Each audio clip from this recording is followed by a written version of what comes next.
ကျွန်တော်တို့တွေ Minecraft ဆော့တယ်ဒါပေမဲ့ Minecraft တွေကတချို့ item တွေရဲ့အသုံးဝင်ပုံတွေကိုတော့ကျွန်တော်တို့တွေမသိကြကြဘူး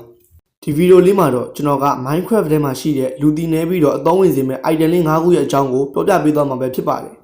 ဒါနဲ့ကျွန်တော်ရဲ့ channel လေးကို subscribe မလုပ်ရသေးဘူးဆိုရင်တော့ subscribe လုပ်ခဲ့ပေးကြပါဦးဒါကတော့ part 1ပဲဖြစ်ပါတယ် part 2ကိုတော့ကျွန်တော်နောက်ထပ်ဗီဒီယိုတွေမှာသင်ပေးသွားပါမယ်ပထမဦးဆုံးပြောပြမယ့် item တော့ cap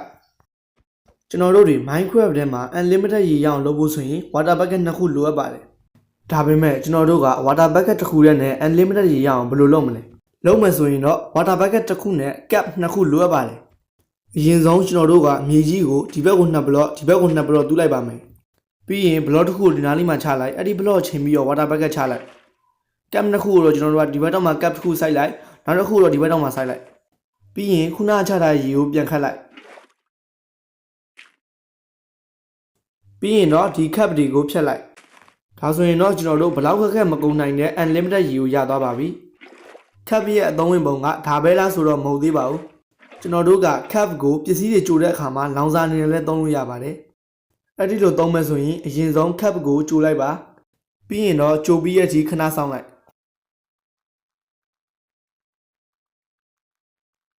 ကြိုပြီးသွားပြီဆိုရင်တော့ရလာတဲ့ cap တွေကိုယူလိုက်ပါပြီးရင် crafting table ထဲမှာဒီလိုလေး craft လိုက်မယ်ဆိုရင် dry cap block ဆိုပြီးတော့ကျွန်တော်တို့ရပါလိမ့်မယ်ရလာတဲ့ block ကိုကျွန်တော်တို့ကလောင်စာအနေနဲ့သုံးလို့ရပါတယ် cap ကိုကျွန်တော်တို့လိုချင်တော့ပင်လယ်ထဲမှာအများကြီးရှိပါတယ် cap ရဲ့အသုံးဝင်ပုံကတော့ဒီလောက်ပါပဲဒါဆိုရင်တော့ဒုတိယတစ်ခုကိုဆက်သွားလိုက်ရအောင်ဒုတိယတစ်ခုကတော့ဒါလေးပါဒါလေးကိုဘယ်လိုခေါ်လဲတော့ကျွန်တော်လည်းမသိပါဘူးဒီကောင်းရဲ့အသုံးဝင်ပုံကတော့နေသားထဲမှာ respawn point ဆက်လို့ရပါတယ် respawn point ဆက်မှဆိုရင်တော့လက်ထဲမှာ glowstone ကင်တာပြီးရင်ဒီကောင်းတစ်ချက်နှိပ်လိုက်အဲ့ဒီလိုနှိပ်လိုက်မှဆိုရင်ဒီနားလေးမှာအဝါရောင်အသုံးလုံးသုံးပေါ်နေပါလိမ့်မယ်ပြီးရင်ကျွန်တော်တို့ကဘာမှမကင်မဲနဲ့ဒီကောင်းကိုတစ်ချက်နှိပ်လိုက်နှိပ်ပြီးသွားပြီဆိုရင်ကျွန်တော်တို့ရဲ့ဒီအပေါ်တောက်မှာ respawn point ဆက်လို့ပေါ်နေပါလိမ့်မယ်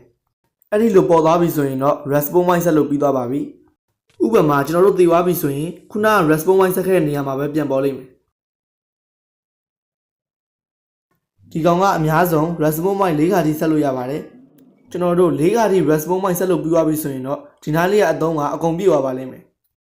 ဒါပေမဲ့ကျွန်တော်တို့တစ်ခါတည်းတိုင်းဒီနားလေးကအသုံးတုံးကပျောက်သွားမှာပါ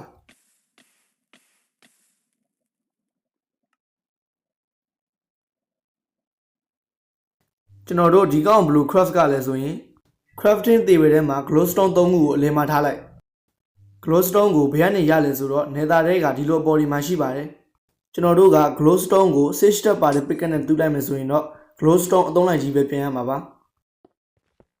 ဒါပေမဲ့ကျွန်တော်တို့ကတာမန် pick နဲ့တူးလိုက်မယ်ဆိုရင်တော့ glowstone dust ဆိုတဲ့အမှုံလေးပဲရမှာပါ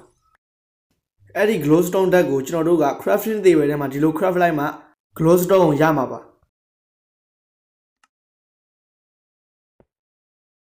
glowstone ကိုအလယ်မှာထည့်လို့ပြီးပြီဆိုရင်တော့အပေါ်နဲ့အောက်ကို crying obsidian 3လုံးစီထားလိုက်ပါ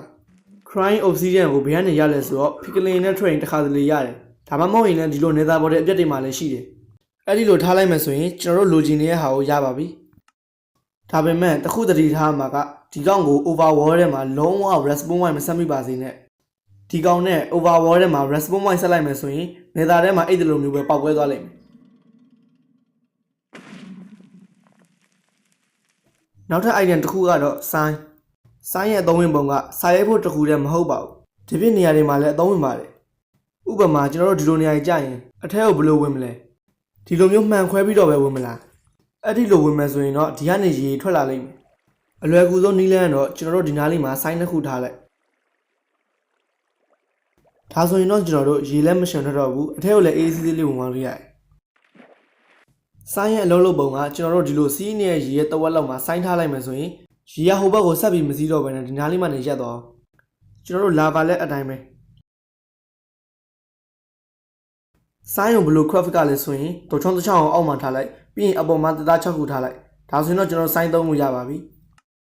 ဆိုင်းရဲ့အသုံးဝင်ပုံကတော့ဒီတော့ပါပဲနောက်ထပ် item တစ်ခုကိုဆက်သွားလိုက်အောင်နောက်ထပ် item တစ်ခုကတော့ compass ရဲ့အလုံးလုံးပုံကတော့ကျွန်တော်တို့အခုဆော့နေတဲ့ wall ရဲ့ respawn point ကိုညွှန်ပြပါတယ်ဥပမာကျွန်တော်ထဲမှာဆိုရင် compass ကဒီဘက်ကိုမြားထိုးပြနေပါတယ်ပြောချင်တာကသူမြားထိုးပြတဲ့ဘက်မှာကျွန်တော်တို့အခုဆော့နေတဲ့ wall ရဲ့ respawn point ရှိပါတယ်ဒါပေမဲ့ nether ထဲမှာတော့ compass ကအလုံးမလုံးပါဘူးသူပြချင်တဲ့ဘက်ကိုရှော့ပြနေတတ်ပါတယ် ကျွန်တော်တို့ compass ကို blue craft ကလည်းဆိုရင် iron ၄ခုကိုဒီလိုလေးထားလိုက်ပြီးရင် redstone တက်ကိုအလယ်မှာထားလိုက်ဒါဆိုရင်တော့ကျွန်တော်တို့ compass ကိုရပါပြီနောက်ထပ် item တစ်ခုကတော့ loose stone loose stone ရဲ့အလုပ်လုပ်ပုံကကျွန်တော်တို့ compass ကိုကင်ပြီးတော့ loose stone ကိုတစ်ချက်နှိပ်လိုက်မယ်ဆိုရင် loose stone compass ဆိုပြီးရပါလိမ့်မယ်အဲ့ဒီ loose stone compass ကဘယ်လိုလုပ်လဲဆိုတော့ကျွန်တော်တို့ခုနကနှိပ်ထားတဲ့ loose stone ရှိတဲ့ဘက်ကိုညွှန်ပြပါတယ်ကျွန်တော်တို့ကြိုက်တဲ့နေရာကိုသွားအဲ့ဒီ compass က loose stone ရှိတဲ့နေရာကိုပဲညွှန်ပြတယ် loose stone က nether ထဲမှာဆိုရင်အရင်အသုံးဝင်ပါတယ်ဥပမာကျွန်တော်တို့ကကိုယ့်ရဲ့ nether ဘော်တဲ့နားမှာ loose stone ထားလိုက်မယ်ဆိုရင် nether ထဲမှာကိုယ့်ဘာသာကိုသွားကြည့်တဲ့နေရာသွားပြီးကြမှာ compass ကိုကြည့်ပြီးပြန်လာလို့ရတယ် nether ထဲမှာလမ်းပြအောင်မှာစိတ်ပူစရာမလိုတော့ဘူးကျွန်တော်တို့ loose stone ကို blue craft ကလည်းဆိုရင်ဒီလိုကြောက်သုံးရှစ်ခုကိုပတ်လိုက်ခါလိုက်ပြီးရင်တော့အလယ်မှာ nether ဘက်အင်္ဂေါထည့်လိုက်ဒါဆိုရင်တော့ကျွန်တော် loose stone ရပါပြီဗီဒီယိုလေးကတော့ဒီလောက်ပါပဲပတ်သူကိုတော့ကျွန်တော်နောက်ထပ်ဗီဒီယိုတွေမှာသင်ပေးသွားပါမယ်ဗီဒီယိုလေးကိုအဆုံးထိကြည့်ပေးတဲ့အားလုံးကိုကျေးဇူးများကြီးတင်ပါတယ်